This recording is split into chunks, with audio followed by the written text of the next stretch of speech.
Coast, and we live in the building, man. How is everybody doing? How is everybody doing, man? It is your boy West Coast, and we are live in the building. And my son is bringing me a cup that is made for a baby. Ain't nothing wrong with that. He said it was no more left. Okay. You know what I'm saying? But hey, man, it's your boy West Coast. How's everybody doing? How is everybody doing, man? Here to bust up in your day with our version of Cowboys content, Cowboys uncut, Cowboys everything. You know what I'm saying? We are here, man. It's your boy West Coast. I know you guys are we are the three amigos, and we are still missing one of our amigos. You know what I'm saying? And that is my boy HTM. He is out there in the world handling his business, trying to get better. Not trying, he is getting better so he can bring you guys some of that fire content. You know what I'm saying? So make sure you guys tag him. Make sure y'all tag him and show him some love today. Show him some love today. And if you got his Cash App, show him some love on that Cash App too, you dig. You know what I'm saying? But we are going to hold it down until my cousin will get back. It's your boy West Coast. It's your boy Landlord from Alabama. And we are Cowboys Uncut. Let's get it. Yes, sir. What's happening? What's happening? Feeling decent, man. Even though we just got some what can you call that? Some jibber jabber or some shit. What Jerry and them was doing? Shoot, I don't even know, but I know the bishop just hit me like, West Coast, can I slide in the show? You might be sliding in the show. Let me slide him in the show. Slide in for the win. How we is over here, you know what I'm saying? That's how we is over here. It's like pickup. It's like pickup basketball here. We gotta get that starting five, man. Yeah, hey, as soon as the homie showed up, you like, hey, I want him. We gotta get that starting five in the building. Shout out to everybody rocking on my side. Hey, if anybody contact you saying something about a free jersey, that is not West Coast. We already came to that conclusion. West Coast is publicly giving his number out. So if you want to send him anything, you can call him first. Okay. That is not West Coast. Okay. Man, I'm gonna tell you like this, man, and I'm gonna tell you right here. If somebody slide into your inbox talking about your rent was due and that check you gave on the first din process, that's really landlord. don't avoid that one. That's really him. Go down to the bank. You know that you saw that little alert you got on your chest account talking about some. That's odd. No, that ain't odd. The money was not in the account when you posted the kitchen. You know it. You know what I'm saying? Man, he said he just got. How much you gave him, bro? Look. West Coast will never contact you asking for nothing about a jersey, bro. Never. I hope you ain't give him no real money, bro. Man, I say it like this, man. Keep your money in your pocket. You know what I'm talking about? My number is 909-301-7804. If you need to verify it's West Coast, hit my line. That's all you got to do. I was making it. 20 for shipping? That don't even sound right, Flacco. Dang. $20 for shipping is way too much. You see what I'm saying?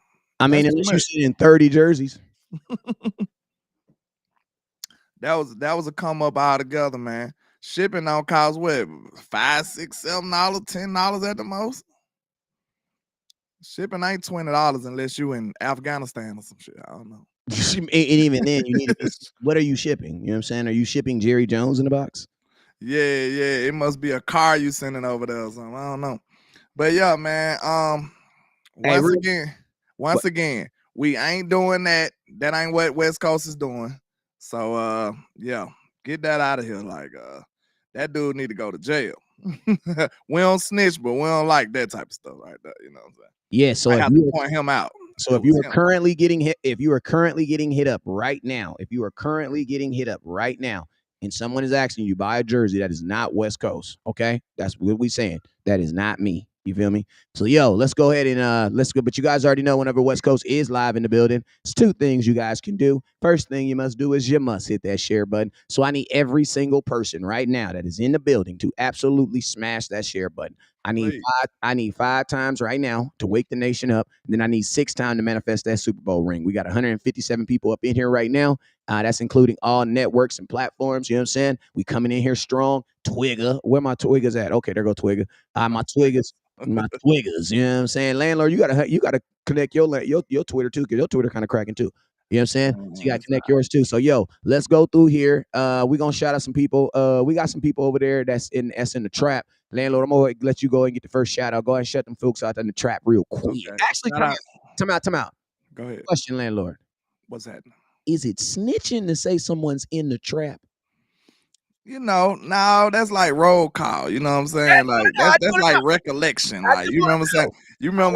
you remember how them lame dudes used to be trying to put themselves in the store. They was like, I was there too. You wasn't there. So this one of these situations. So Like you was there. you wasn't there, bro. We don't remember you at all in the store. You like, yeah, because I was there too. No, you wasn't, bro. Hey, You was on the porch. you know what they say in the PC unit? They say it's not snitching if you point though. Yeah, All right, if you was on the porch, boy. yeah, You yo, wasn't I'm with just us. saying. That's what I heard. That's what I heard in the PC unit. That's what they tell the fellas. If you But shout point, out to the members sliding in for the win. Desmond Iron Man.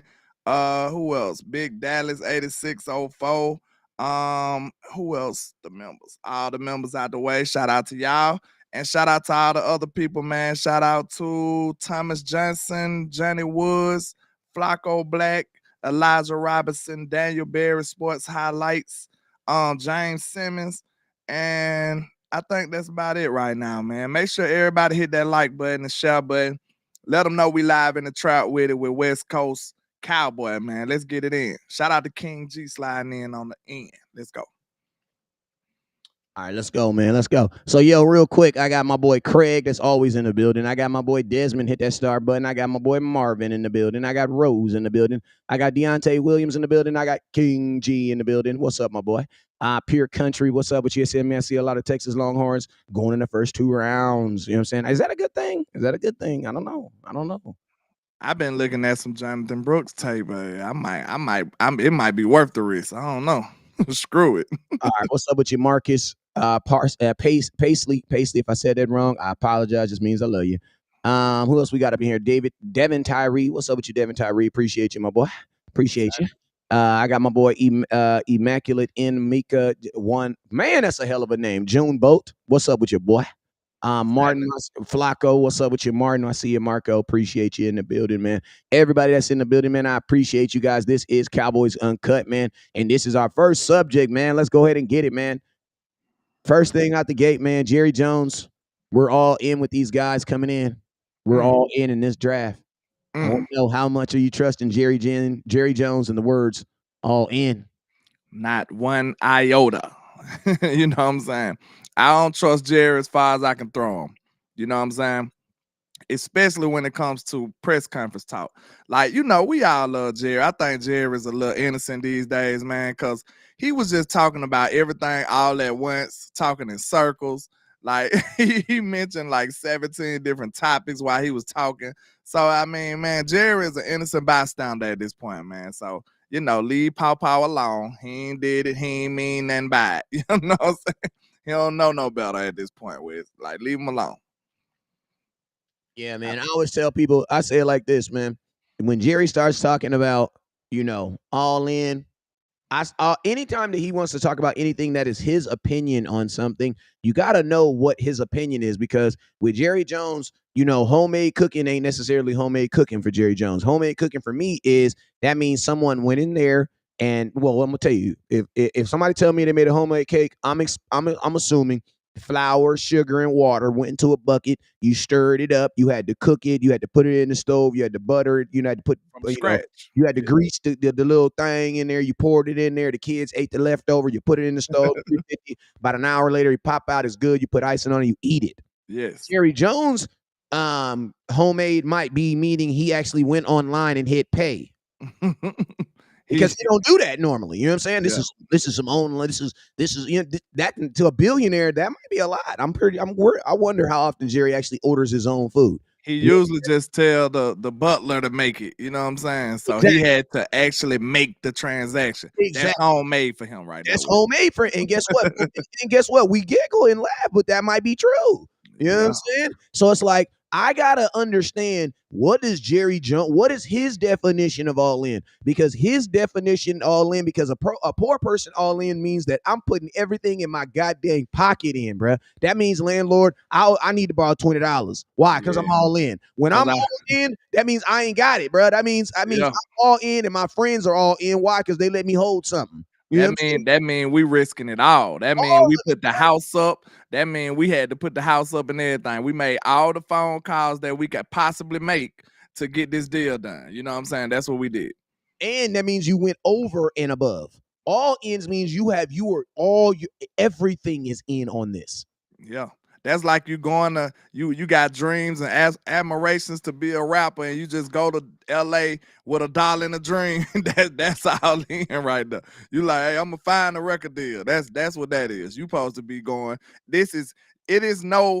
You can't take no for an answer at that point. That's what all in is. Like, no is not an option. Failure is not an option if you all in, because that's all you got. You know what I'm saying? But it seemed like Jerry's saying all in, but still he got a backup plan. He got a plan B.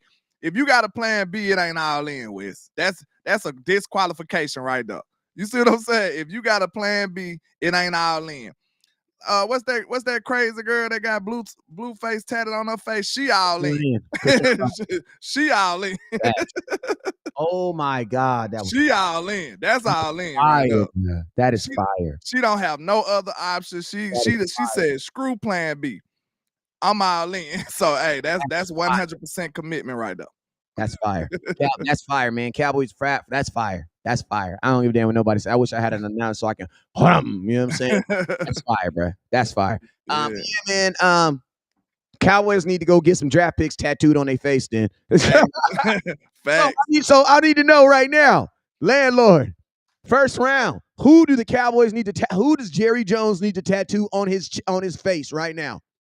Hey, a wide receiver of my liking, I would say Brian. Knock it off, bruh. Brian Thomas Jr.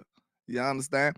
Look, I ain't trying to say a wide receiver because every time it seems like a camera and a microphone and a light get around me, I start talking about wide receiver, but I just can't help it. So I'm gonna just say this. Do you want your team to draft best player available? Do you want them to do exactly what they should do? Answer me that question. Do you want them to approach the draft in the correct, proper way? Is that what you want? It's impossible for us to step to the draft the proper way because we didn't even do what we were supposed to do in free agency. So it's like we screwed. Yes, yeah. That's what I'm just saying. And guess what, Lord? Like, it actually makes sense that the Dallas Cowboys are saying they're all in on the draft because you have to be. Like, you have to be. You didn't. Well, look, we got to take it back, Wes. We got to take it back because they is all in. They all in on the draft. They all in on the draft for real. They all in on the draft for real because we have no other options. Like, we have no other lifelines. This is it. You know what I'm saying? So technically, they is all in on the draft though. You know what I'm saying? They all in on the draft. That's it. So look, they really telling the truth, you know. It's just not the fashion we wanted to see them be all in, but honestly, they really is all in. They got everything invested in this draft. And it's crazy, but you know, that's where we at with it. Yeah, so I mean, my thing is here. So I'm gonna let you finish it. I'm gonna go ahead and finish it, man. Who is the player or position you're getting tattooed on your face? To me, like I said, I just feel like best player available will be a receiver. So if you say no to it, then you reaching. That's what I think it'll be. So, you know, I'm going to still stick to my board. My board says that the highest graded player will probably more than likely be a receiver. So that's what I'm drafting. Don't overthink this, man. Look, it's too much riding on this West for us to get it wrong. You see what I'm saying? It's too much riding on it. So what? Don't decrease your chances trying to reach around good players. Just draft the best player available, bro. Don't overthink this. We overthought the whole draft last year. We did. You was there too. You was there with me, Wes. We was all disappointed. We were because we know they was not drafting best player available. We could have named 5 different players that was on the board when Schoonmaker got drafted. And in the third round, first round, like that draft did not fall correctly for us. So that's all I'm saying, bro. You just gotta draft the best player. That's the safest bet. The draft is a dice roll altogether. So why would you decrease your chances by trying to be slick and go finding needs? Like, bro, just draft the best player, bro. Just draft the best player. What if the best player available is a kicker? That won't never happen. So basically, what you're saying is draft the best player available by need. Slightly. Now, of course, if the best player available is a quarterback, you probably wouldn't do that. But hey, with this draft, Dak contract conversation, you never know. You know, you never know. He might draft a quarterback. Who knows? But if the best player available is a wide receiver, you need one next year. Why not do it? Brandon Cooks is 30. You know what I'm saying? You need one next year. Okay, that's not a bad idea. If it's a cornerback, I wouldn't be mad because you need one. You need a cornerback too. If it's an edge, if Chop Robinson from Penn State just sitting there and that's one of y'all guys, he ranks super high on your board, draft the man. Like, I wouldn't even be mad. I really wouldn't, because the way you could tell from this press conference, they really is all in on these players that they got last year, the players that they got from UDFA classes. They all in on all these guys. Even though I don't agree for them to be like this, but this is what we working with. So it looks like they're going to be all in on who? They're going to be all in on Awesome Richards coming in. This man, Stephen Jones, is the only human being in Dallas that keep mentioning Matt Waletzko and Josh Ball. He the only person that talk about him. So that just lets you know he is like, I don't know what words I could use to describe that man. Like, why is he the only person talking about these guys, Wes? Nobody else says nothing about Josh Ball or Matt Waletzko. The only person who's mentioned them is Stephen Jones. Well, that's because they are your starters. That's a bad sign. You know what's crazy? Like, bruh, if you were not even if I'm not saying it. If you're an NFL person, you want to play in Dallas because you know you're going to get an opportunity, but then you don't want to play in Dallas because you know you're not going to get paid. So it's like, it's a place for a young man, but definitely not a place for an old man. It's Chuck E. You ain't lying. They hard on an established star. Look at this. We got some of the, bro, I just thought of, we got some of the biggest stars in football, bro. And they can't even get paid. Think about that. Bro, regardless of what you feel about Dak Prescott, he was top 2 last year at the quarterback position. The numbers don't lie. The rankings don't lie. Wait till you see the top 100. I bet you Dak be up that high this year. He cooked the whole year. He shut up a lot of people, bro. Even though we didn't win the Super Bowl, he still had a great year, bro. You can't take that from him. And when you think about that, okay, Dak is at the very least a top 5 quarterback last year. Okay, now you look at CeeDee Lamb. CeeDee Lamb was top 2. This like the second best, first best wide receiver in the league. Then Micah Parsons, top 2. Like all 3 of these guys are top 2, and they can't even get paid, Wes. So what kind of message that's sending for the rest of the people? Just imagine if you Sam Williams, you looking at Micah like, dang, he can't even get paid. What the hell do I gotta do to be able to get a check out of the Joneses? I don't know what you got to set an example, bro. You have to set an example for the other players to follow behind so they can know how to get paid, so they can know how to be successful in the organization. If you doing players who do it the right way wrong, what is the incentive for them doing good?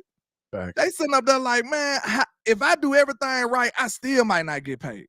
That's a demoralizing existence to have, bro. It really is. Yeah, so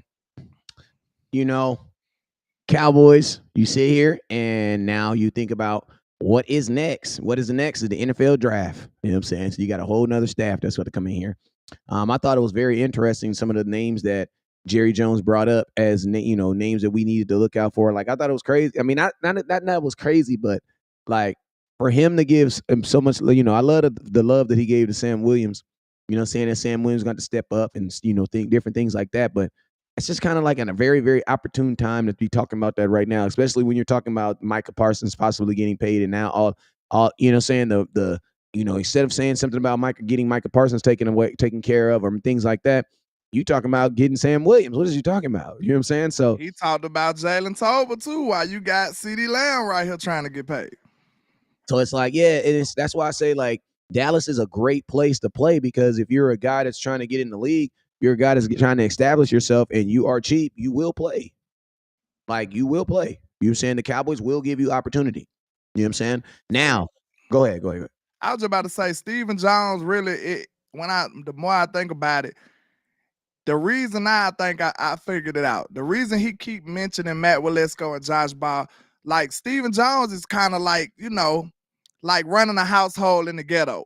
You know what I'm saying? He want to be able to scrape every single ounce out of the pot, Like, he gonna use everything that he got in the kitchen. Like, he gonna use every single thing.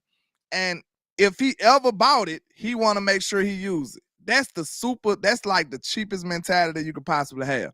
Cause think about it. I don't care if I bought it if it's not working for me. You know what I'm saying? If you bought a shirt and it was too small or too big, are you gonna wear it? You gonna be like, well, it is what it is. You know what I'm saying? Like, I just can't use that one. So I mean, the Jones is gonna be like, well, I'm finna tape it up. I'm finna cut the sleeves down. They gonna make sure they use everything they put some resources behind. So and you think about it, it sounds like something kind of good, but not if these players are bad. They gonna just force them out there. You see what I'm saying? Josh Ball ain't did nothing good. Why is he even being mentioned in the press conference, bro? Have you ever seen Josh Ball do anything, Wes? No. Have you ever seen Matt Waletzko do anything? This man ain't had a good shoulder since he been in Dallas. He had 2 shoulder surgeries. Yeah, and then my question goes to ask this: when did Stephen Jones see it? They trying to act like they see it from practice. Bruh, But you ain't getting no playing, bro. If you start from practice, he would have been playing. I don't want to hear that, bro. Exactly. Mike McCarthy saying the same thing. Like, I don't want to hear it. If that's the case, why you think that's just like my thing is this. If you and I believe in Jalen Tolbert, but my thing is this: if you believed in him last year and you've seen it this year, because he hasn't practiced, they have not practiced after they lost in that playoff game. So that means any belief that you have about him was established before that playoff game. So why didn't he play? Exactly. That's what I say about Trey Lance too. Like they mentioned in Trey Lance too, but like when did you see him? They think they slick with that, bro. I ain't never seen, bro. Y'all gotta pay attention to how dirty the Cowboys is. Cause look, we love this team, man. But when it comes to negotiation, they are some cutthroat gangsters. That's who they are when it comes to negotiation. Cause look, it's Dak contract time. Man, I swear to you, I have never seen Trey Lance this much ever in my life. Never. Like, now he is the most accessible dude in the Cowboy world. Like, listen, I keep seeing Trey Lance pictures, workout videos. Like, where's Cooper Rush? This man ain't even the second quarterback, bro. Cooper's still on the team. Look, how is y'all showing us hype videos for the third quarterback, man? Like, where's Cooper Rush? Y'all don't see the nefarious nature of this stuff? Like, y'all got to be able to peep. They want you to be like, oh, look at this, look at that. Man, Trey Lance got way more screen time than Cooper Rush. Why is that? And that's your third quarterback. You want to know why? Because they want to try to swing public opinion against Dak Prescott. And a lot of y'all just buying it and falling for it. It's sad. Yeah, man. And so and that's crazy because it's like, when Zeke, it's the same thing when they had this, when Zeke was on this team, you know what I'm saying? They had the infamous Zeke who, you know what I'm saying? The Cowboys always do, they always do some type of downplaying of their own players, you know what I'm saying? And it's like, that's why us as fan base, you got to keep these receipts, man. And you got to keep these receipts. And it's crazy because, like, some of these times, in life, and if this would have been a real relationship with a business or something, you would have cut ties with them. But you can't cut ties with your favorite football team. It just doesn't work. You just can't. Sometimes the Cowboys make you wish you could, but we ain't going nowhere. We just mad, bro. We just sick of it. You know what I'm saying? We just demanding better treatment. That's all.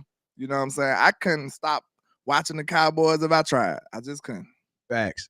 But hey, man, let's go. We got some. It's crazy because going into Stephen Jones. And just think about this. Think about the contradiction of the Cowboy of Stephen Jones and this front office. Stephen Jones just said last week that they had to get the big three signed. There has not been any conversation. Do you ask Dak Prescott? Dak sound like, yeah, he talked to the Joneses, but he like, yeah, I talked to him because we'd be in the same building. Yeah. But it's like, man, like Dak sound, when you look at Dak on interviews, he seems worn out. And it's crazy because he's not even in the season right now. Dak look like he is sick of y'all. Yes, Dak look frustrated, bro. He like in the interview, Yeah. You know what I'm saying? So it's like this process, man. This process is crazy for the Cowboys, man.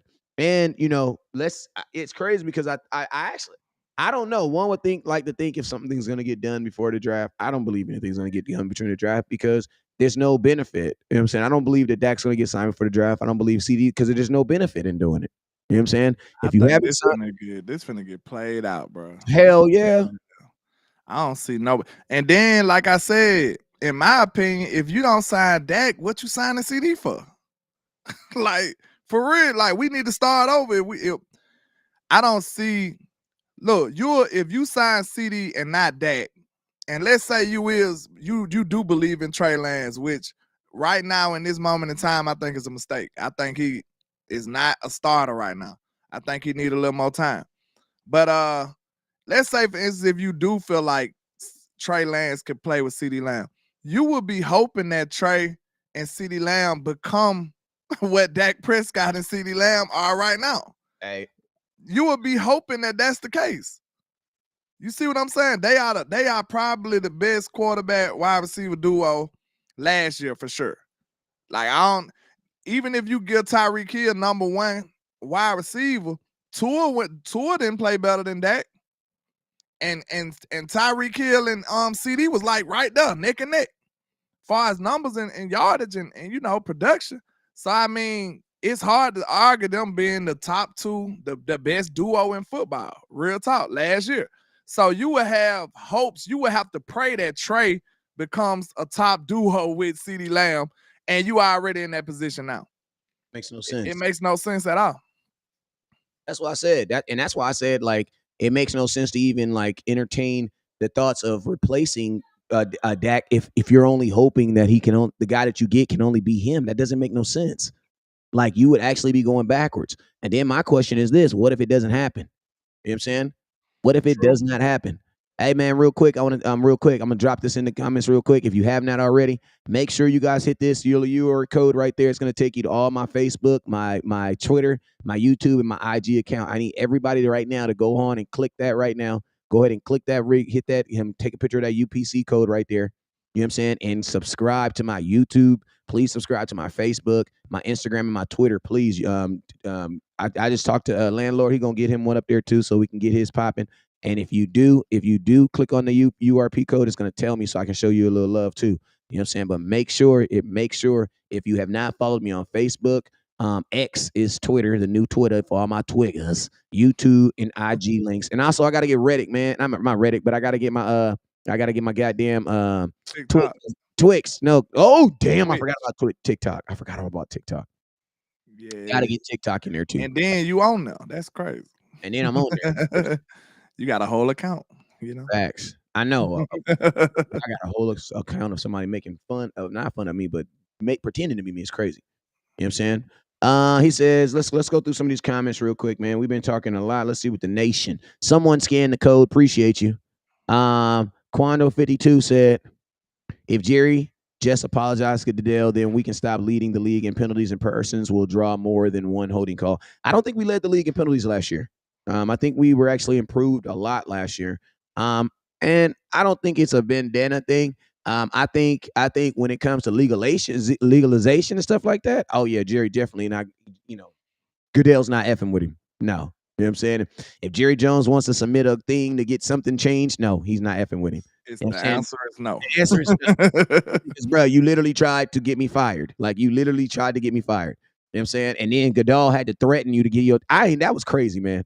They need to make a movie about that because Jerry Jones made a legitimate legal case against Goodell, and Goodell threatened to take his team away, and Jerry let it go. Big Dallas 8604 says, "Why y'all act like it's no film for Trey? It's film, but it's not much. Time out. That's what makes you mad about the situation, man. Send me film of him playing in a Dallas Cowboy uniform, Big Dal.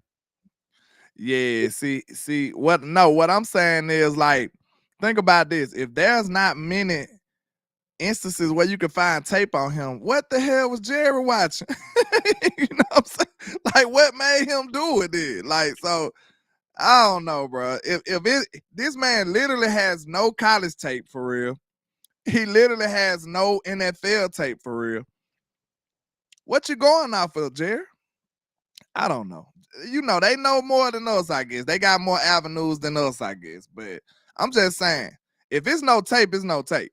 You know what I'm saying? It is what it is. If you don't have the starts, which means the tape can't be so, what was you looking at? You know what I'm saying? What helped you come to that conclusion? And then my question is this, Jerry Jones, I trust Kyle Shanahan over you in those matters. You know what I'm saying? Kyle Shanahan picked him over Sam Darnold, Jimmy Garoppolo. Freaking, he put a gang of folks over him, bro. Like Trey Lance backed up a gang of folks, bro. Yeah. So it's like this isn't, and this is like I feel. I'm gonna tell you this right here. The worst thing, you guys don't even do this in relationships. When you meet new people and you find out this person was a shady person that steals people from all the time, you don't be like, oh yeah, but that's what he did with him, though. If you do, you're an idiot. Yeah. Like you like what? Like that doesn't make no sense. The film from the 49ers says that he's not. The film for the 49ers at best says that he's a what? Number 3 quarterback, because that's what he's been on the last 2 teams. True. So if we're looking at anything, like my question to Jerry Jones is, what are you using to take him out of being a 3rd string quarterback? What film are you using to make him say that he's my best 2nd quarterback? Because think about this. The Cowboys did not want to play Trey to the fact, and theoretically, he wasn't even really on the field last year because he was a 3rd string clause quarterback. You know what that means? Emergency quarterback. He could only play if Dak got hurt and Cooper Rush got hurt. Like, bro, when is that going to ever happen? Tell me a time. Like I said yesterday, bro, listen to me. If my 2 quarterbacks, if Dak get hurt and Cooper Rush both get hurt, I'm quitting the game. I forfeit, bro. I don't give a damn, win or loss. I've lost too much already. You don't need to see Trey Lance. I don't want to win the game no more. If both my quarterbacks get hurt in the same game and the same I'm going home. I'm going home, bro. It's over. Glad Lord, I'm taking my ball and I'm going home. Going home. Yeah, I'm done with that. Like, I have dignity, sir. You're not finna just beat the crap out of me, and I'm just nah. Glad Lord, See, look, use the game anyway. Look, if I sit there and take that whooping, I'm gonna have to fight afterwards. So it's best for me to just, it's best for me to just go on, exit early, sir. Like, nah, you ain't gonna do like that. To me, bro. I'm gonna lose anyway. At least I'll lose with healthy players. Yes, absolutely. Like, hey, I got pride, sir. I'm like, hey, we're gonna have to fight about this. But yeah, you don't want to see the 3rd quarterback get in there. So I mean, I ain't saying that he has 0 potential, but I'm just saying he's not ready. I don't think so. But like, it is a gray area where from the time he played in San Francisco up until now, it is a little time period right there. So we need to see. We haven't seen anything, but we can hope and assume that he's got better. How much better? We don't know. Listen to me. I can't assume anybody is not getting better unless they're playing in actual games or in actual practice. Because in practice, and I'm talking about in football, because like even training camp, bro. Like you have to even training camp. Because how many times have you seen dudes going off in training camp and they get out and it just don't happen, bro? My boy Dennis Houston, I love you. My boy dogged. I thought Dennis Houston was. Listen to me, bro. I thought Dennis Houston was better at training camp at one point than CeeDee Lamb. On my mama. And then guess what? The lights came on and CeeDee Lamb went to CeeDee Lamb and Dennis Houston went back to Dennis Houston. Think about this. And listen to me. I wasn't the only person that was tripping too, because guess what? The Cowboys started him. Dennis Houston started him week, like 2 weeks. Week 1 of the NFL season, Dennis Houston was starting. So you can't even don't get mad at, like, we all saw it, bruh. We all saw it. And I understand why though, but that don't take away from it being true. Dennis Houston was appearing to be better because he understood the offense better than a lot of them other people did. He was manipulating them areas to get open in the zone and stuff. So he was smarter. He was exactly what he should be. That's what it was like. He was the kid that did his work. You know what I'm saying? He was the guy who went home and did his homework. He did exactly what he's supposed to do. Whenever Dak looked for him, he was exactly where he's supposed to be. So that pushed him in front of a lot of different receivers. But, the season had to play out. That's why we play 16, 17 games these days, because that's going to end up telling you, is this true or not? You know what I'm saying? Is he really a good receiver or not? You'll find that out in due time. So, yeah, man, training camp can be deceiving at times too. But we got high hopes for people like John Stevens Jr. He looked like last year, he looked like he was better than Ferg. and everybody was saying that they was like, he was the best tight end on the field. And you seen Steven brought him up too. So that young man got a great chance to be on this team. Hopefully, You know, they don't use no schoolmaker politics. That's something I got my eye on that. Because if this man was better than everybody last year and got hurt, ain't no way you gonna tell me he just should be behind schoolmaker. Yeah, If y'all gonna make that a fair competition, I got my eyes on y'all. and I'm gonna tell you how you know for a fact that it was politics with Schoonmaker, because listen to me, I know Hendershot was not hurt all season, but he was hurt at some points.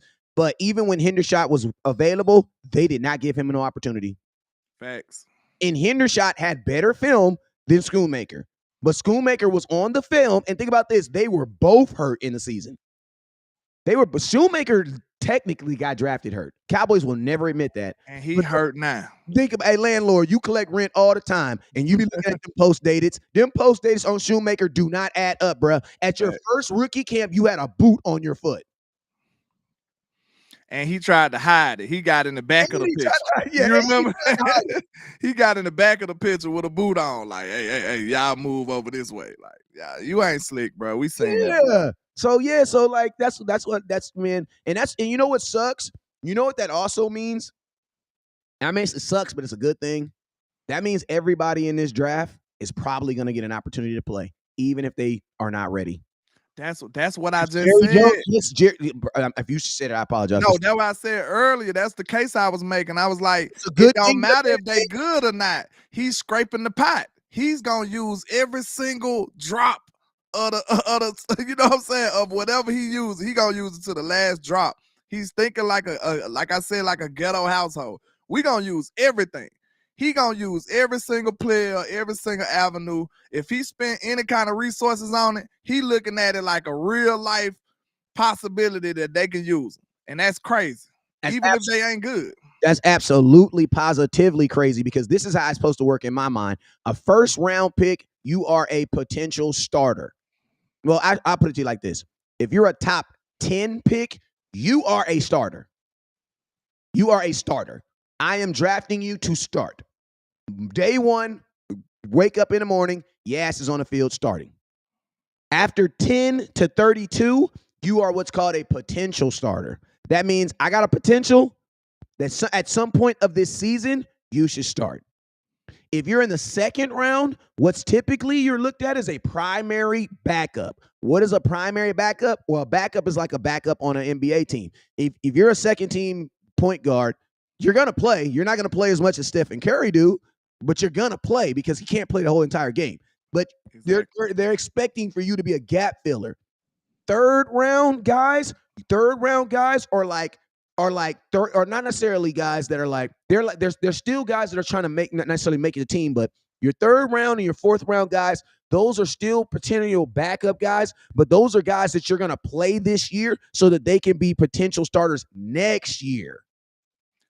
You know what I'm saying? Did you read the tea leaves what he was saying too? You got to pay attention to what they say, because Jerry say a lot of crazy stuff. He be with the shenanigans on there. You got to pay attention. But it is some good jewels in there if you really pay attention. Jerry did say, he tried to be smart about it though. He was like, everybody that has a business understands that you got to plan for the future. But the way he was trying to express it was, he like, the plans that he had was, he had all these young players who was coming down the pipeline who they wanted to give an opportunity to. So now they looking at it like they're going to get better because they got players they believe in behind these people, instead of trying to fill these voids that we lost. You see what I'm saying? Instead of trying to fill a couple of them, I agree, but we can't bank on it because we ain't seen them play yet. So like J-Ron Kerr's probably going to leave. I expect him not to be here next year. They probably gonna slide Marquise Bell right in that safety position, or either Ranye Thomas right in that safety position. They feel good about that. Tyron Smith left. Maybe they feel good about Austin Richards. I don't, but maybe they feel good about Austin Richards. Then you got Tyler Biadasz gone. They probably feel good about Brock Hoffman. You see what I'm saying? They looking at these players like, okay, he can slide right in. We feel comfortable with that. And they did say that on Twitter. They said we feel, in one of them interviews, they said we feel comfortable about Brock Hoffman and TJ Bass starting on his offensive line. So never, ever, ever pay too much attention to some of the other stuff he say. You got to really be able to cipher through the foolishness. You do. Because he will tell you the truth. Jerry going to tell you the truth. It's just going to be surrounded by a lot of, gibberish. you got to be able to figure it out. Yeah, man. And listen. I don't want to be the bearer of bad news, but guess what? You want to know why why everybody else's draft don't matter? Because they handled it in free agency. Like, I'm gonna be honest with you. Like, I'm not even gonna be able to really watch this draft. Why? Because I got practice. You know what I'm saying? But I'm gonna tell y'all this right now. I might have to pause it to find out who the Cowboys drafted, because now I'm thinking like, goddamn, whoever they draft, he is going to be your starting blah. So when the Cowboys say with the 24th pick in the NFL draft, they should just say the Cowboys have drafted their starting blah, because that's what he's going to be.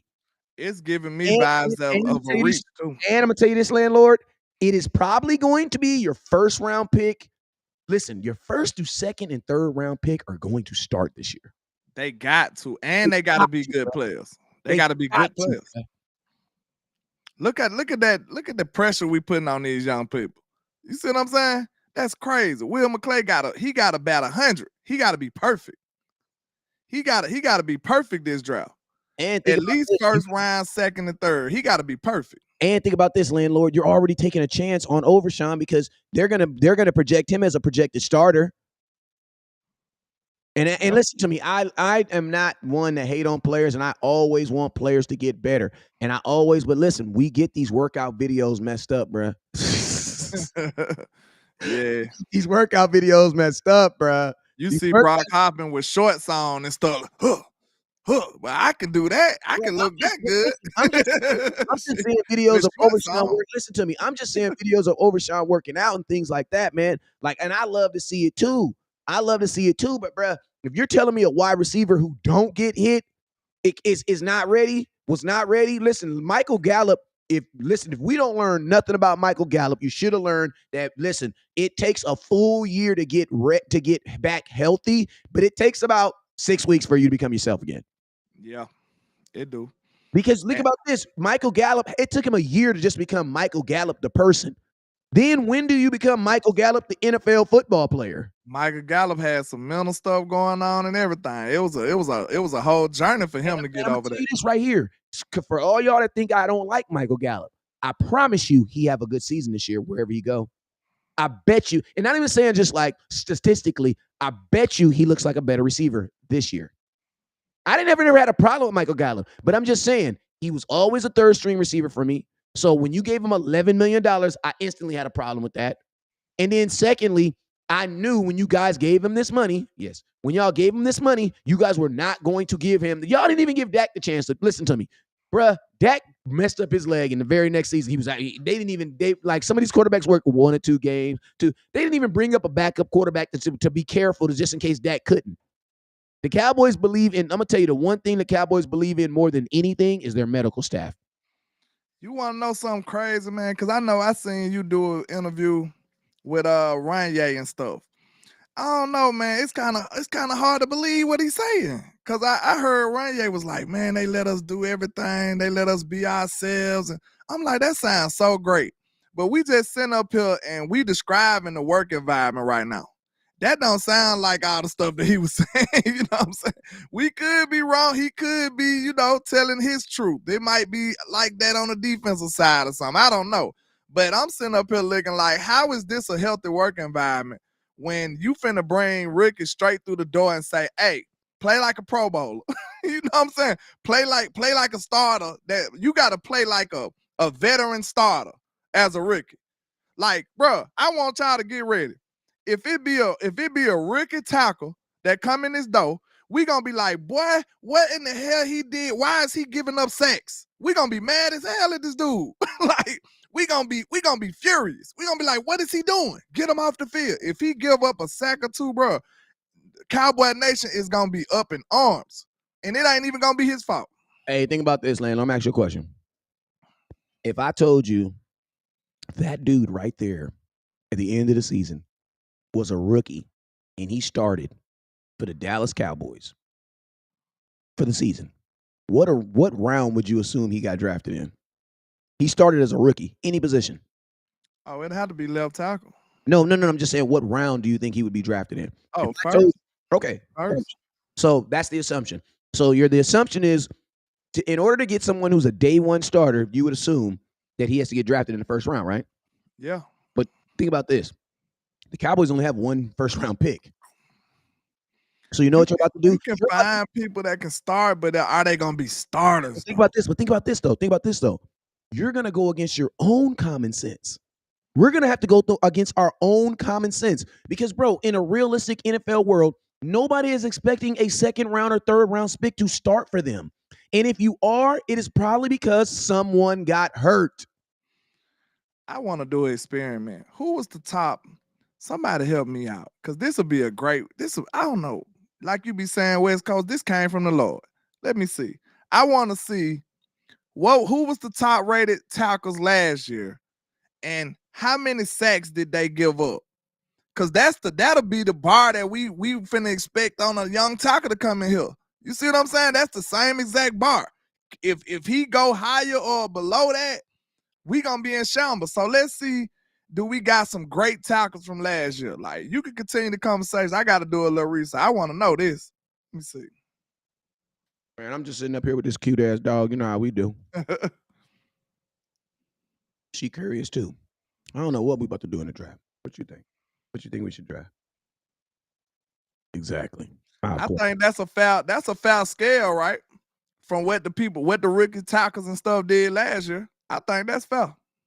Somebody said 808. Maybe you may be right, but I see these wide receivers in this offense. Somebody like Lad McConaughey in the slot changes that game for San Francisco. I don't know, man, because I don't think it was the passing that. I don't think it was the passing. I have yet to see a rookie start and have the phenomenal season that carries on to the next and so forth.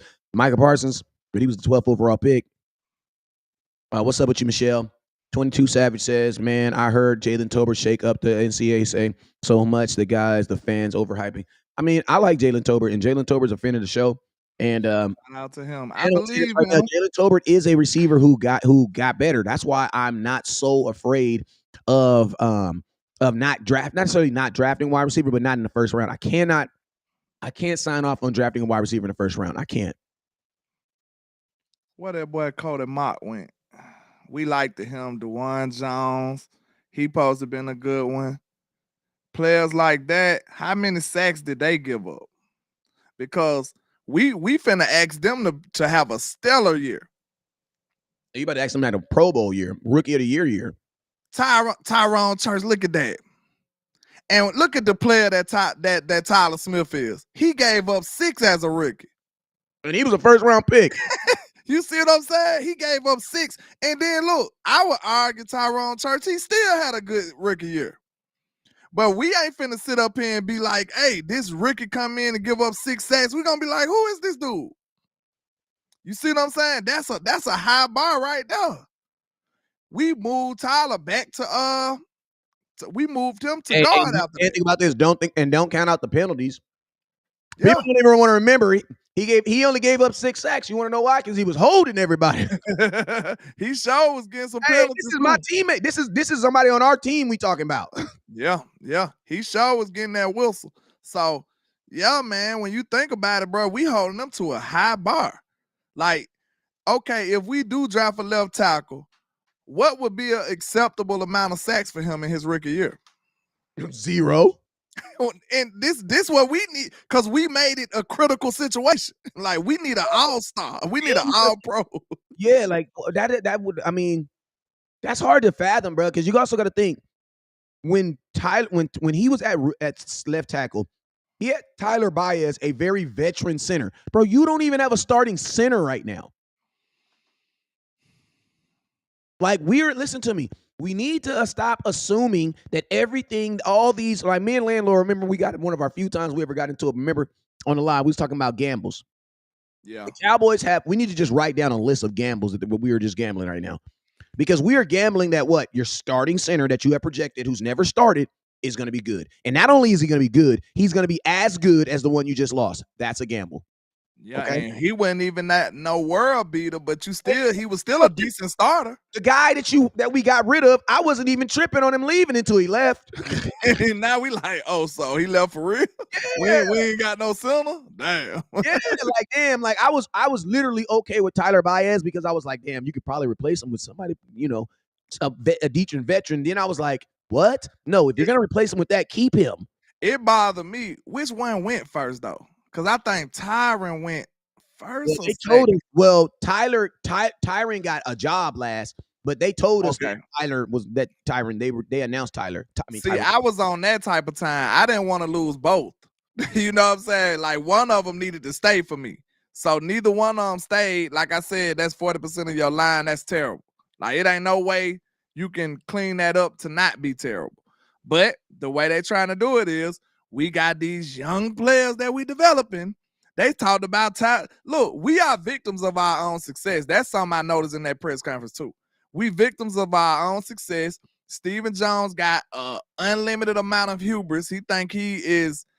We just think we better than everybody with this scouting stuff. We think we better than everybody. So now Stephen Jones like, look what we did with Terrence Steele. We got a Pro Bowl out of Terrence Steele. He was a UDFA. We can do it again. Like this is the way we want to operate. We think we better than everybody. Hey, I like Tyrone Church because Tyrone Church, you just sparked an idea in my mind.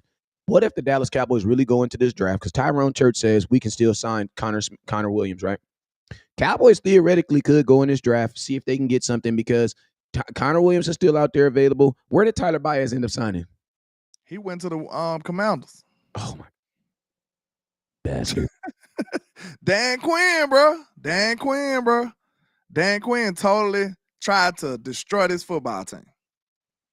He destroyed us in the playoffs and then destroyed us in the offseason. He is Thanos for far as the Cowboys go. Yep, and guess what? And I'm going to tell you this right now. Dan Quinn don't really got to beat. All he really got to do is beat the Dallas Cowboys one time this year. One time. If he beat us one time, boy, they going to have a parade for Dan. Theoretically, this is why I miss my cousin, man, because I want to make a statement right now, but I don't know if it's going to be true, so I'm going to just halfway say it. And it would be like, technically. Technically. Listen to me. He ain't going to hit you with the number. What would have been the difference last year if we would have split with Washington? What you mean? As far as like, I know for playoff positioning and stuff like that. Yeah, we wouldn't have got the number 2 seed. And that's just one game, y'all. That's just one game. Yeah, because Detroit was right there. That's why Detroit was so mad about that game. We beat them when we got that call because they know that was technically kind of like a head-to-head for the number 2 seed. Yeah. So it's like, so it's like, man, it's gonna the NFC East, and like your goal in any season, your goal for any season when it starts is to win your division because winning your division is the only way. You cannot talk about going to the playoffs if you don't win your division. You want to know why? Because you don't have any control over it. If you don't win your division, you could have a great record and still miss the playoffs. You want to know why? Because it's happened. You know what I'm saying? You could have a win. And listen, the way the NFL is set up now, you could theoretically win 10, 11 games and still miss the playoffs. Facts. Because think about this. What did Philadelphia had? Philadelphia was 12-5, and they were a wild card team. So think about this. If Philadelphia would have lost one more game, they theoretically could have missed the playoffs with 11 wins. Bro, that is ridiculous, bro. That's crazy. You telling me 11 wins is not a guarantee to get into playoffs? That's ridiculous, bro. They might have to add 2 more playoff games, 2 more playoff seedings. The margin of error is too small. That's ridiculous, bro. Imagine all these teams winning. That means there could literally be a chance where you have 4 or 5 teams that win 10 games and miss the playoffs. I don't like how they do the home field advantage thing either, though. I ain't gonna lie, because if you win your division, even if your division trash, a team with a better record will still have to come to you. I don't like that. You know what I'm saying? Like, say for instance, if the NFC South, the NFC South, they not that great. The Bucks might win it again. They won last year. So Philly, Philly had to go over there, even though they had a better record. And then they lost. They lost though. The Bucks beat them. Yeah, they lost though. But I'm just saying that's kind of crazy to me. You know what I'm saying? I guess they're making it basically saying that there's no reward. The only reward for making the playoffs as a wild card team is the fact that you're in the playoffs. That's it. Facts. You better win your division. That's what that says. They're putting You all gotta the win your emphasis, division. they're putting all the emphasis on winning your division. So that's why I say right now, Dallas Cowboy Nation. I mean, y'all gonna lie, so I ain't even gonna ask y'all. The first thing you got, the first order of business is to win your division. Where do y'all rank the Cowboys in this division right now? And think about this, Philadelphia with this draft, Philadelphia's only going to get better. And I'm going to tell y'all this right now. Don't be under these. Listen to me. Philadelphia, they had a really good offseason. They had a good free offseason, and they paid everybody. So guess what? Anything that they do in the draft is extra. They don't need a running back. Why? Because they got Saquon Barkley. They don't need to sign a quarterback. Why? Because they signed their quarterback a year ago. They bit the bullet and signed him 2 years ago. So he signed. They got both their wide receivers signed. They got the highest paid guard signed. Everybody on their offensive line is signed through the next 2 years. And I'm still, guess what? I'm hearing rumors that they're going to try to move up for a cornerback. But think about this, bro. They're still doing stuff like that. Even with Lane Johnson, with their starting center gone, bruh. Look, they moved up the last like 3-4 drafts in a row. Philly moved up. They so aggressive. Like, I ain't saying that equals that. This is what the people, when people get mad at us for saying, giving them little slight props like that, this is what we saying. We're not saying that their aggressive nature makes them better. What we saying is we're already better. Just imagine us with that aggressive nature. We would be way better. You see what I'm saying? We would be way better than them. So that's all we saying, man. We need to show some sense of urgency sometimes, man. That's all we need to do. If they get on a man, I'm telling you right now, that's my number one corner. I know a lot of people got all these other corners, man. That boy there, dog. Like, Tyrion Honor, he's a monster. So if they get him, he gonna be a problem. I'm not gonna lie to you. He gonna be a problem. And I'm gonna tell you the thing I also hate about the Eagles is they will make mid-season acquisitions as well. Because remember, they brought in that safety from the Tennessee Titans. They brought in what's the dude that was on our team? Robert Quinn, pass rusher. Like, they will make moves through the regular season, bruh. Cowboys, I'm going to tell you this right now. Mark my words. The team that we create on Saturday morning via the draft is your 2024 Dallas Cowboys. That's it. Don't ask me about free agency. Don't ask me about sign extra players because it's not going to happen. The people, listen to me, the only thing that's going to happen with that team after Saturday is going to get smaller because they got to cut people. Thanks. But that is your team. The team after this draft, that is your team. There will not be any extra additional, free agents. There will not be any of that. Now, I will do one little slight pushback. It is some June 1st cuts. Yeah, but even then, you know what I'm saying? Even then on the June 1st cuts, like there's gonna be some folks that get cut. But honestly, realistically, do I think the Cowboys are going to use that June 1st cut as a second free agency? Even if they do, you're not even shopping into freaking Ross. You're shopping in the trash can. I told you they actually take UDFA class serious too.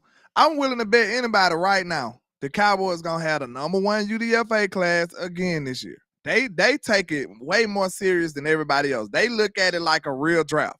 They look at it like a second draft. So I'm willing to bet anybody right now they gonna rank us as the number 1 UDFA class again because we know we got a track record of starting and playing UDFA players.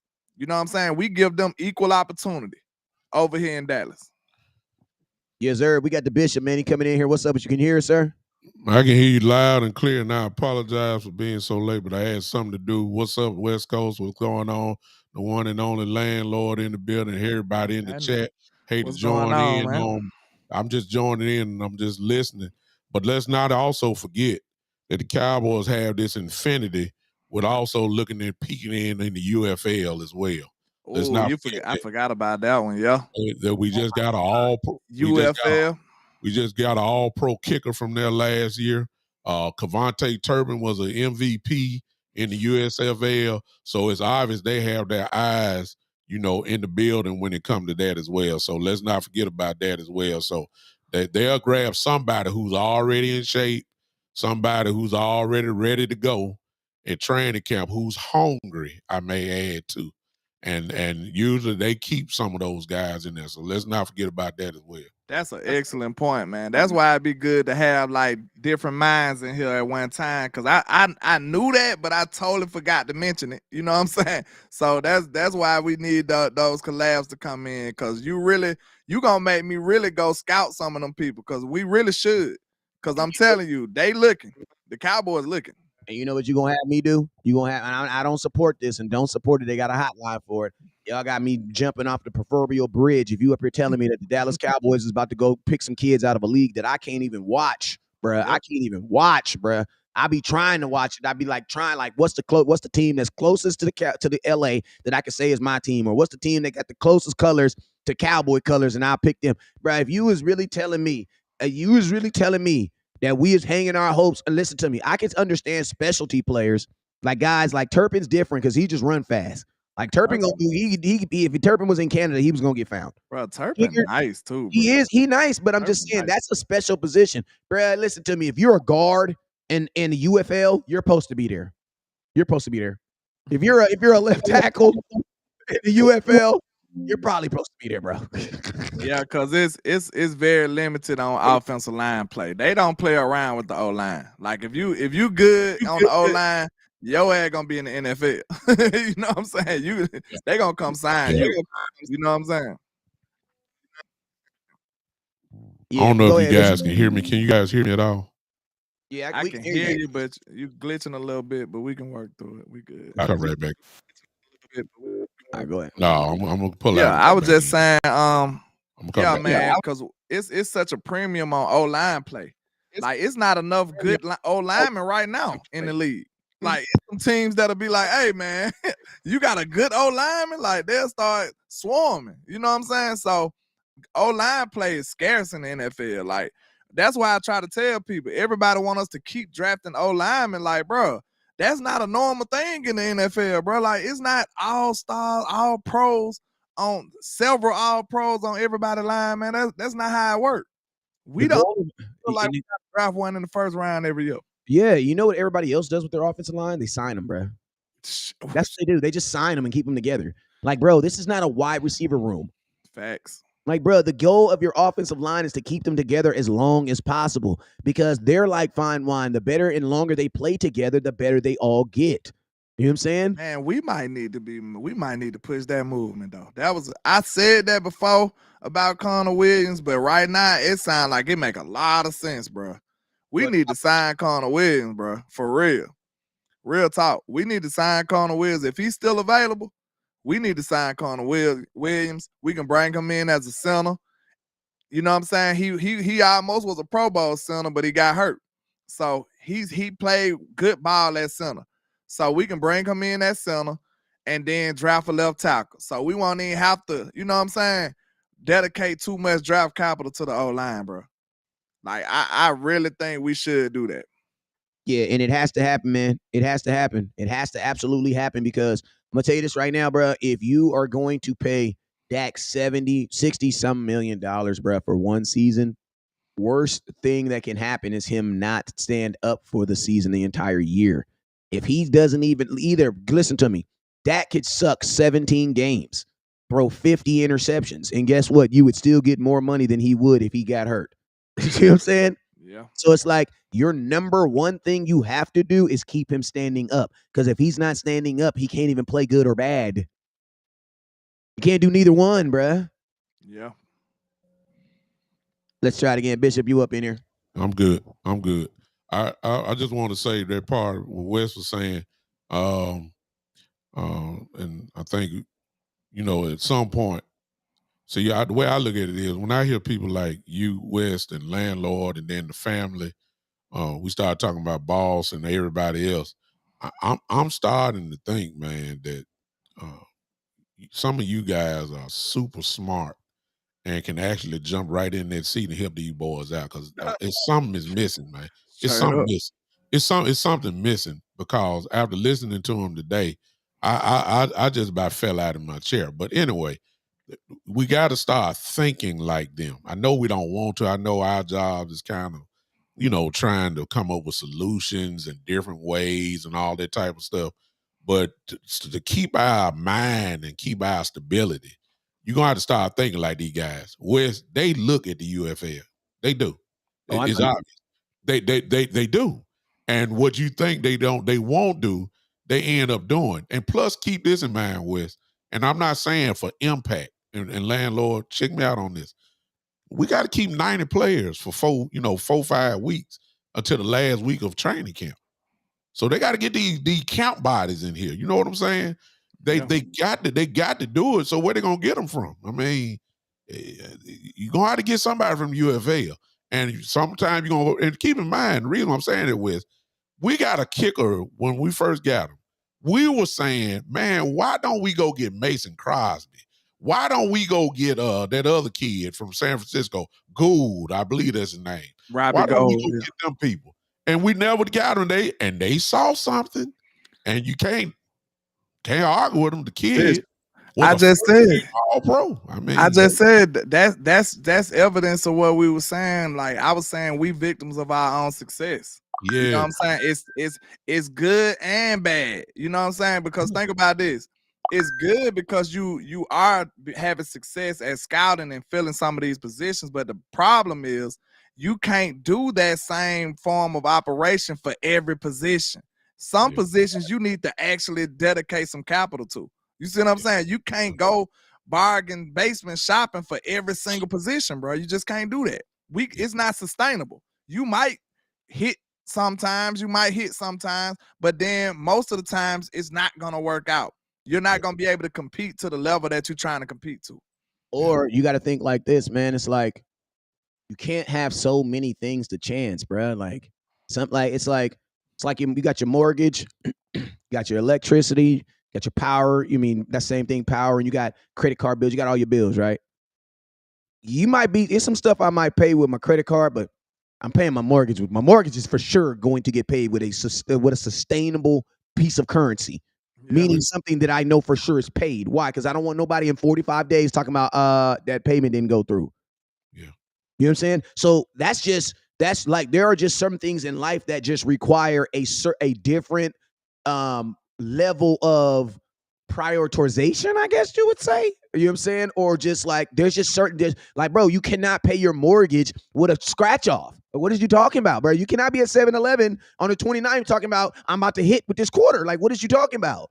Yes, there is a chance that it will happen, but there is more chances that, and think about this, it's not even hating on you. Like, you know, people be like, oh, they hating on me. Bro, listen to me. If you draft a kid in the draft and he's not able to start, the draft wasn't hating on you. You was hating on yourself.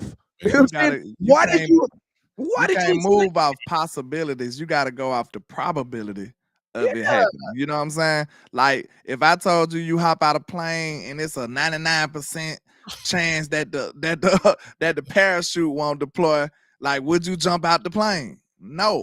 You know what I'm saying? The possibility, it's a possibility that it will. You know what I'm saying? But the probability is super against you. So you wouldn't dare jump out that plane. And in business, and think about this, since the Cowboys are such a business-oriented business, I would think that would have no problem, bro. Because if you're just looking at business, bro, business says I have $70 million, I have a $60 million dude standing behind 5 guys, right? I'm gonna diminish 40% of that. That doesn't make any sense.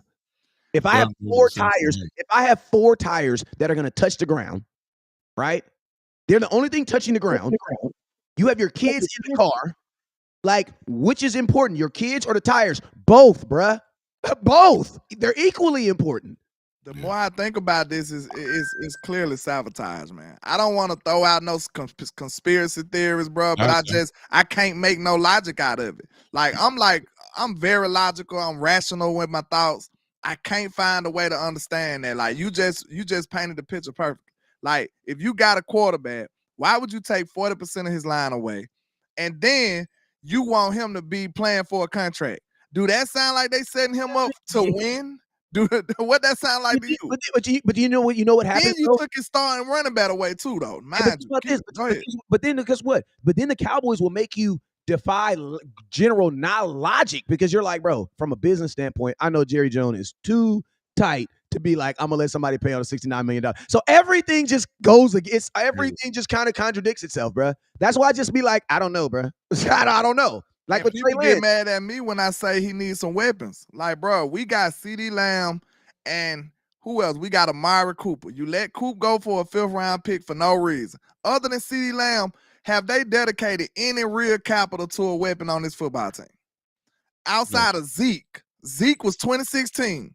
You see what I'm saying? Name another high draft pick on the offensive side of the ball outside the line, because they draft for O-lineman every day. I'm talking about weapons that'll truly help Dak Prescott to be successful. I know some of you haters hate the way that sound, but yes, you do need to help your quarterback. Go ahead. They have stumbled upon good players. You see what I'm saying? When they draft them, they hope that they ascend to a Pro Bowl level or All Pro level, which of course, landlord, what you said before, we have is good and bad because that's what has happened. You got guys who have turned into Pro Bowlers, All Pros. They didn't come in like that. They turned into it, and then they get to lean on and say, hey, see, we know how to draft. We know exactly what we're doing. But they don't never go get the guys right off the top who are impact players. Exactly. They don't never do that. You got to stumble upon an all-pro player. That's exactly what's been going on. But let me tell you this. All of this shows you, and I don't care what, I don't know half of this group that's in here, but let me tell you this for those that may be Dak haters. Trust me, ladies and gentlemen, you know it's the truth. If Dak Prescott was not on this team, we would have been drafted in the top 8, top 10 for the last 3-4 years. That shows the greatness of Dak Prescott because he has carried this franchise last year. Y'all said he didn't have a running game. Y'all said the defense went down. Y'all said we ain't have no defensive tackles. Y'all said we ain't have no linebackers. Y'all complained about the safeties playing linebackers. Y'all said that Brandon Cooks was not really a number 2 wide receiver. Wait a minute. I think that was me, Bishop. I think that was just me. Check it out. Everybody mad at me for that take, but I think that was just me. But check it out, landlord. There were even plenty that said CeeDee Lamb was not a number 1 receiver. They did say that at the beginning of the year. There was was a lot of them that said, can he catch the ball? He got too many to try. I said it because I was at training camp watching Dennis Houston do dumb stuff on him. So don't get mad at me. That was year before last, though. That was year before. Year before last. No, it wasn't last year. He was second team All-Pro last year. Now he first team. But it was Dak Prescott that carried this franchise. So let's be careful what you ask for. That's all I'm going to say. Be careful what you're asking for because you just might get it. This franchise has been spoiled by the fact that I think something went wrong real quick. Am I on? Am I still on? Oh, no, you good. You good. Okay. Somebody got kicked in the ass. That's all it was. Somebody needs to because he's talking real crazy. Somebody got kicked in the ass. But check it out. This place has been spoiled, man, because we never got the drop off from Romo to Dak. Dak stepped right in and carried it right on. Y'all done forgot what it was like when Quincy Carter and Vinny Testaverde and Drew Henson and, all these folks.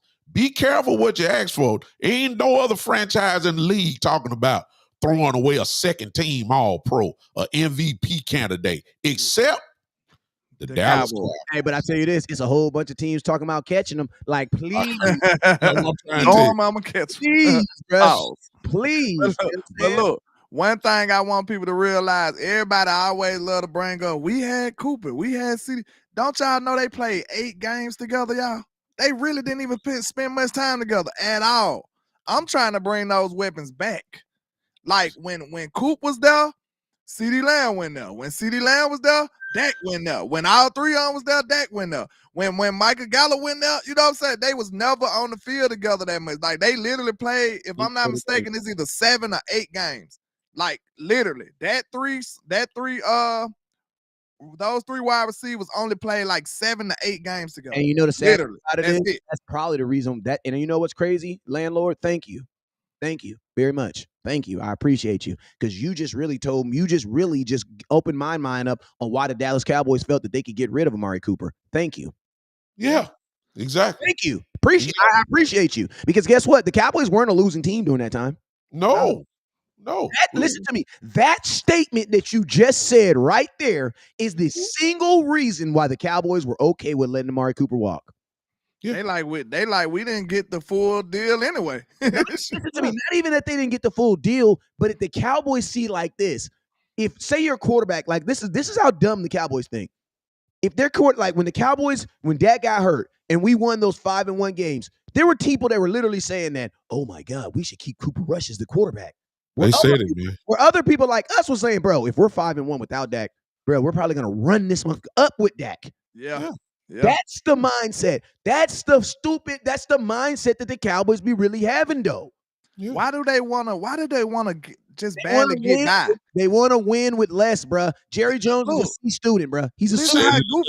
how goofy that is.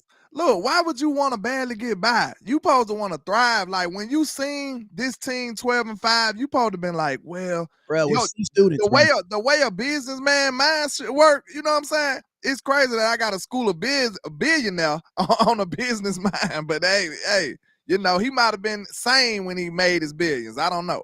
But I'm just saying, bro, all you got to do is say, hey, that looked like a investment I should invest in, right?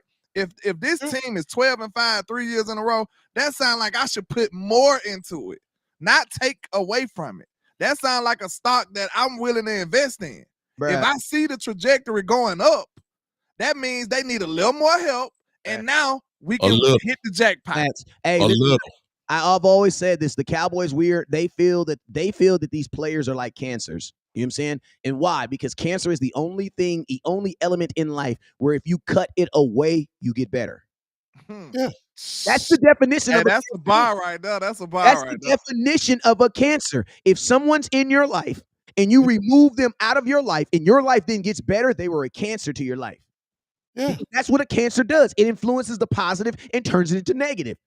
So think about this. The Cowboys actually think that Tyler Smith was actually holding them back. They actually think that Baez, that their starting center was holding them back. Yeah. Because you want to know how that? Because they got rid of him. Think about this. That's how they felt about Zeke. They felt Zeke was holding them back. Yeah.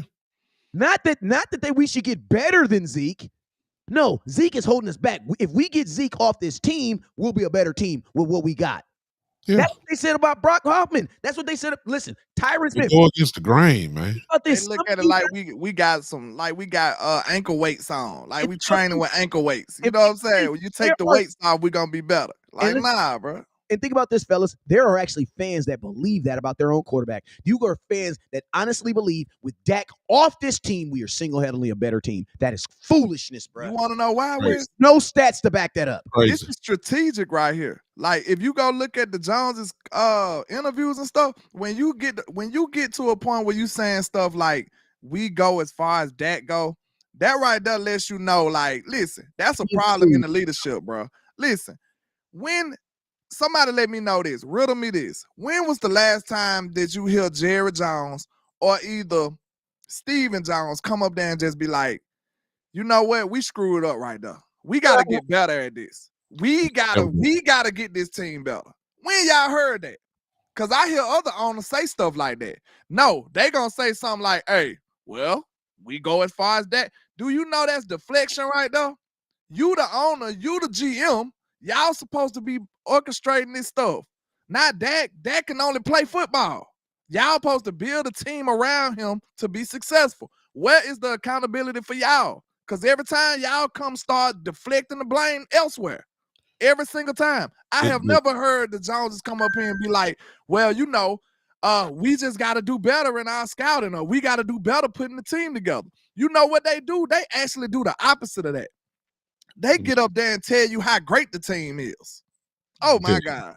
Let me tell you. They just told us in the press conference what they say, big time. Yeah, they said it today, but let me go ahead and say, let me throw this in. The setup started last year. Facts. The setup started last year, landlord. Let me tell you why.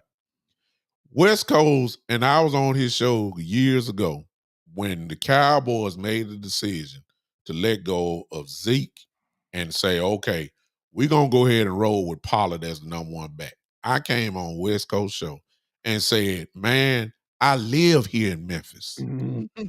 I watched Tony Pollard at Memphis. he never was the #1 running back at Memphis. He had Darrell Henderson. He had Antonio Gibson. He was kind of like Cavante Turpin. He's never been a guy that can tote the rock. And then the way that you used him, you banged him up inside like he was Ezekiel Elliott. That man can't handle no pressure. What happened to him? He got broke up. Fact. He lost a little step. He got his leg tore up. What happened? Hit the other setup. Why in the world did you pay Michael Gallup? I mean, I appreciate the brother. But you know the man lost a step. You know he wasn't right. You know he wasn't a real option for Dak at the time. They were trying to be cheap big time. They were just trying to be cheap. See what I'm saying? It always circle back to that cheap mindset. But check it out. You're winning with less. Tony Pollard always been a backup guy. He ain't never really been that type of dude. He's very talented. I ain't trying to knock him. He's really good. But he ain't not that guy. And then Landlord West, and I'm still trying to figure this out. Why is it taking? Everybody else get it right. Boy, y'all about to make me upset in here. I'm already mad over here. I'm pissed. How long does it take to find bodies in the middle, man? We've been searching for a defensive tackle for the last 9 years. And they don't want to go buy one in free agency. They don't want to buy one in free agency. They don't want to draft. I mean, come on, man. And I'm going to tell y'all this right here. If you're saying Mozzie is a bust, you didn't listen to West Coast when I told you when you draft him. There are positions that you cannot evaluate till like year 3. That's bottom line. That's just what it is. You can get mad at me as all you want. Unless you're Aaron Donald, you come see me year 3. Yeah. You're a defensive lineman playing against the most experienced. We're probably the only, think about this. We're probably going to be the only NFL team this year with a center with only 1 year of experience. Yeah. And you still haven't solved the problem. You still ain't gonna solve the problem of defensive tackle. You still ain't solved it because every defensive tackle that you're going to get, unless you draft them, early. I ain't knocking the guys that's going to get drafted in the 5th and 6th round. But that's not the answer. That's not the answer, man.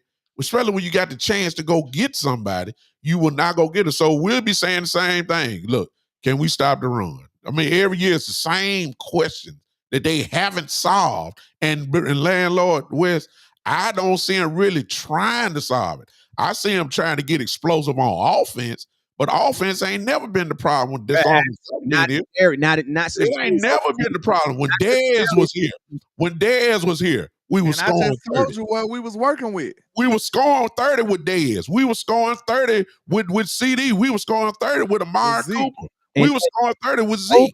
The only time we ever had a problem in the history of the Dallas Cowboys in the last 20 years scoring was Kellen Moore's first 2 years as offensive coordinator. No, when they tried receiver by committee. Yes. That was the only time. That was it. And that's what made them go get Amari Cooper. So it worked out. And when Dak got hurt, that's it. Yeah. That's it. So but on defense, we ain't solved the problem. In 8 to 10 years, we got the same questions that we had every single offseason. Can we stop the run? It don't take this long, man. The only reason I'm mad about the defense, and only reason I'm not really too concentrated on it right now, because like we said, I don't look at a defensive tackle in the draft that can fix us right now. I think that we might have to I told Wes, when he brought up the debate we had one time, you're gonna have to just risk some positions, bro. You just are. Yeah. We got so many holes, we can't fix everything. No. And it definitely won't be in the draft. No. So guess what? In my mind, I'm like, what can make us the best out of the draft? Yeah. We can't solve everything, y'all. We need to remember that. The ball too. We can't solve everything. A wide receiver you can't get the ball to, because bro, if you can't protect your quarterback, now you have a first round. Because my thing is this: if I get a first round pick wide receiver, bro, I need 1,000 yards. I honestly don't think a wide receiver number 2 is getting 1,000 yards. I don't believe it. These boys, nice. Every year, listen to me. Nice, man. I am not doubting their ability. I am not doubting their ability. Listen, I seen Cavante Turpin go from an all-pro to a guy who does not get the ball thrown to him. Yeah. Brandon Cooks got brought in and got 3 targets for 4 weeks. So it's and the same 2 people is calling offense. Just being honest with you, the same 2 people is calling offense. Brandon the first weeks, I kind of, I've been real critical on Brandon Cooks. See, this is my thing though. But hold on, let me say this real quick. I'm gonna let you cook. I just want to be clear about this. I don't count the first few weeks. I think the offense was broken altogether because CD wasn't getting targets. It was terrible in the first week. 50 points against the. I can't agree. They scored 40 points against the first week out the game. But it still went right though. Well, like we was driving, but we weren't scoring. Remember, we was kicking field goals and stuff. And you know what? I agree with you, but I say it like this: there has not been a number 2 wide receiver that has thrived in Dallas. There hasn't really been. Look, I could have if I wanted to try to make Brandon Cooks look bad, I could have used that. I ain't even used that. You know what I'm saying? Because he ain't get no targets. No, I'm talking about, I didn't even use those first games against nobody. Like it's not my intention to make them look bad. So I just counted all that as just bad on everybody. You know what I'm saying? Like that was just bad for everybody. So I ain't really even counting that against them.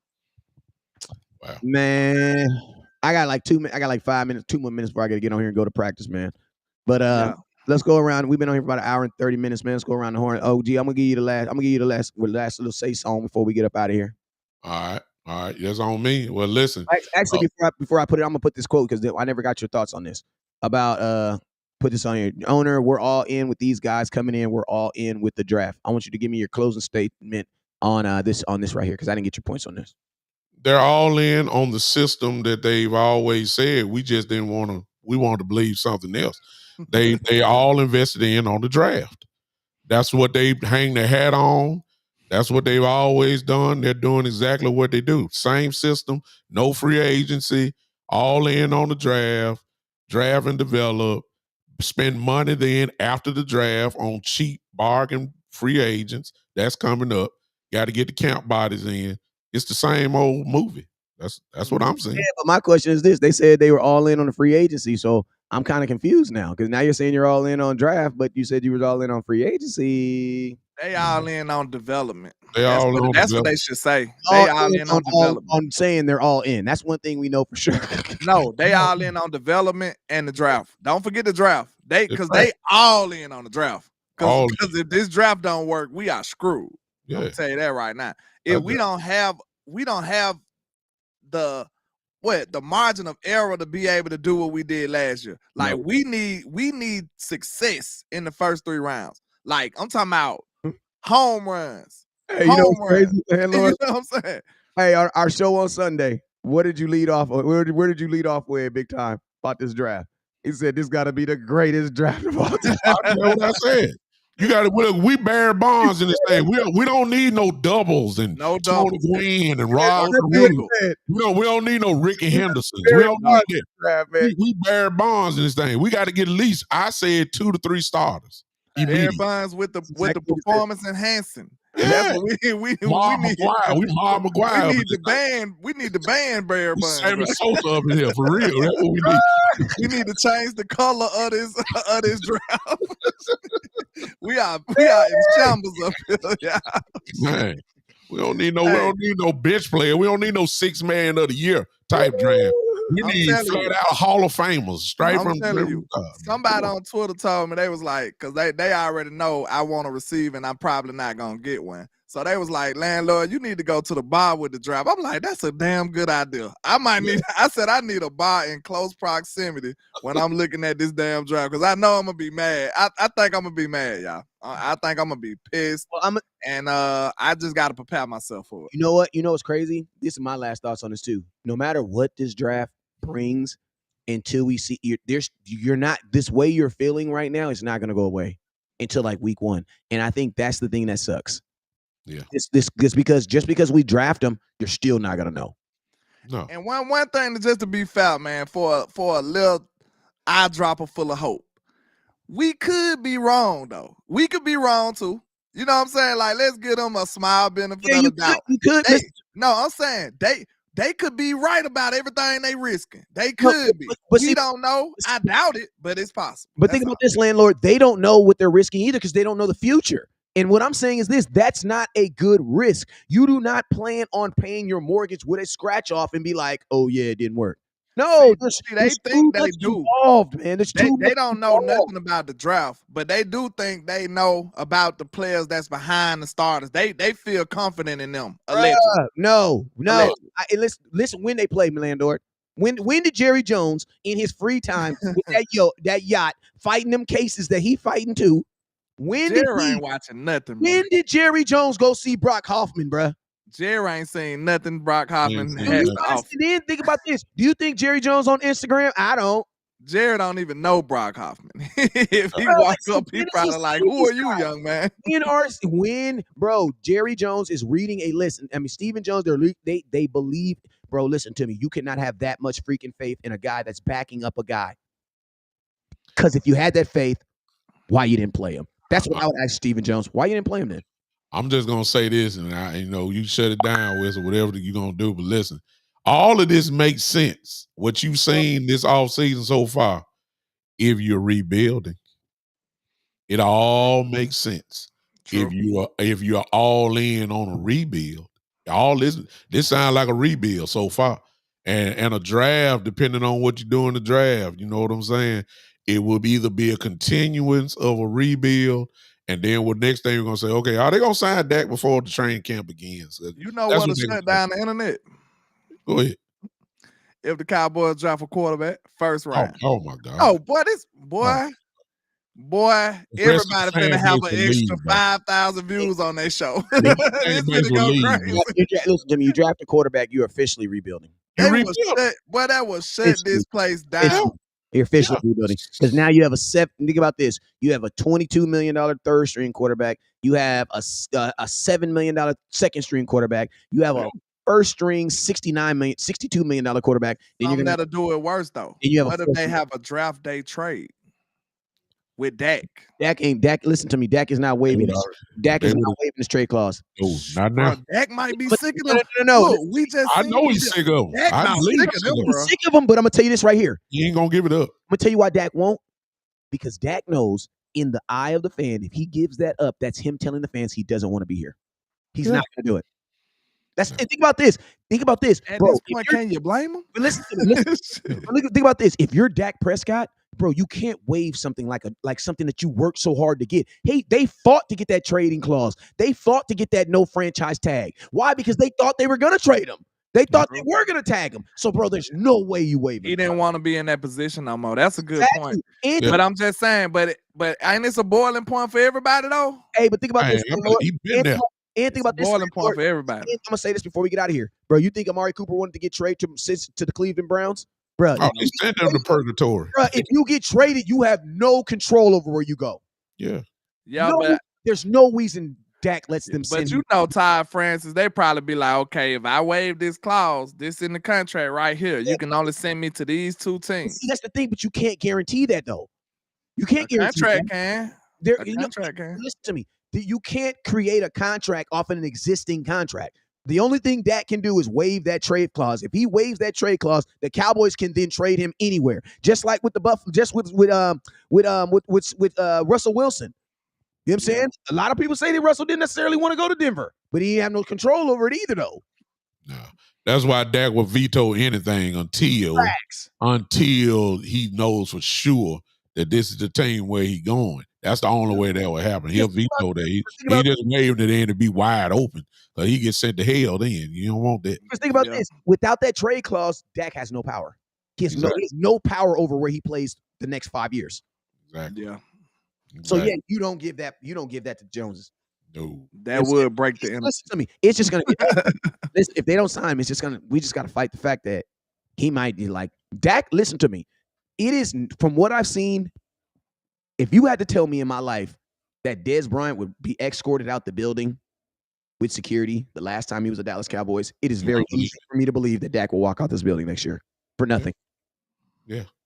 Because that's exactly what happened to Dez Bryant. His last meeting of the Dallas Cowboys, they escorted him out the building with security, and he walked to his Bentley and drove off.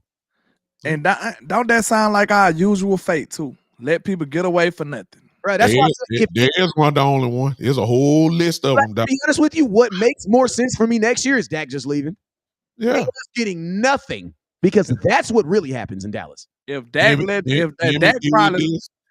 probably got it made up in his head right now. If they make me play this contract out, I'm out of here next year. I would leave immediately, Doc. Dak probably already got that understood with his agent. Everybody, he probably already got that down pat. Facts. But hey, man, I got to get up out of here, man. Hey, let's do this again. We can do this again anytime tomorrow, man. All the way up to the draft, man. Thursday, I don't know where y'all watching the draft, but I'll be at practice from 5 to 9. I'll be on the NGBN TV network. I've already committed myself to that. But let me say this, Henny. Send me Brother, your I love you, man. send me your link so that I can any show that you guys are doing. Since I won't be live, send me your link so I can share it on my page, and then you guys will just be wherever you watch Big Time Show. You watch Landlord. All right, Henny, I love you, brother. Henny, I love you, man. Get better, man. I know you watching it or you gonna watch the replay or whatever. Man, you get better, man. I'm gonna call you, man. See how you doing. Sir. Prayers up to my YouTube brother, man. We need you back. The streets need you, man. You know what I'm saying? For sure. And I know this, Henny, when you come back, your ass better still have them locks too, man. Whatever them remedies they telling you that ain't gonna work, man. Keep your hair. ATM gonna come back with the West Coast with the ball head. Looking like Lionel Richie. Henny on that bed making deals. Like, keep your hair, Henny. Keep your hair. Right. Listen, I mean, you know what's crazy? I told Henny when you get back, you know what you got to do? You got to do what did you miss while I was gone? I said it's cool. Be 15 minutes. 15 minutes. All right. Love y'all. You already know what it is. Y'all never look down. Hey, shout out to the Bishop, man, because I literally, while I was live, texted him and said, hey, you want to hop on the show? And he said, yes. You know what I'm saying? So salute to him for always answering the call. You guys already know what it is. Never look down because the star is up. Peace.